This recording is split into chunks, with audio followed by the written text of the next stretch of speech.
The image you are seeing behind me is that of the final moment of a deep-sea diver's life, as he would record his own worst death imaginable. This is the story of Yuri Lipski. Viewer discretion is advised. If you are anything like me, then deep waters terrify the living daylights out of you.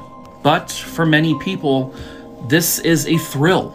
Such is the case of 22-year-old diver Yuri Lipski. He was a qualified scuba diver, and he loved a challenge. And the Blue Hole, which is in the North Sea near Egypt, presents quite a challenge. The underwater life is vibrant and colorful. The coral formations below are something that should be marveled. To many divers, this is the dive of a lifetime.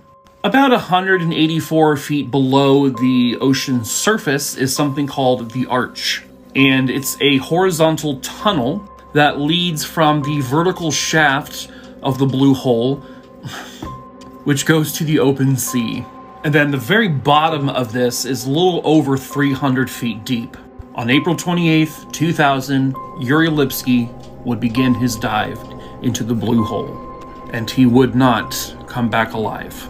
As part of the gear he was using, he had a camera strapped to him to record this incredible adventure.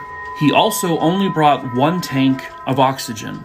He also had weights strapped to his sides.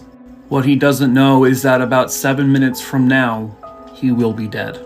He made it to the Arch, and from there he decided to continue going down. You can view the video of his descent on YouTube, but it's very uncontrolled, it's very shaky.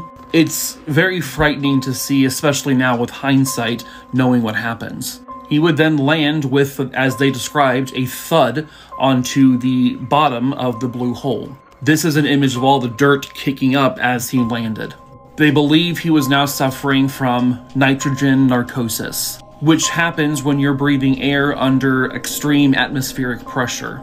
And it actually greatly affects your higher functions. You begin to have this like euphoria that basically creates a delusion, that you're okay, but you're really not. It also screws with your concentration. You are in a daze. You have no idea where you are. He then, for some reason, removes his breathing apparatus. You hear Yuri gasping for air. You can tell by the movements of the camera that he is thrashing. You can hear him struggling to breathe, struggling to live. But then the camera goes still, and this is the image where he died. His body would be recovered.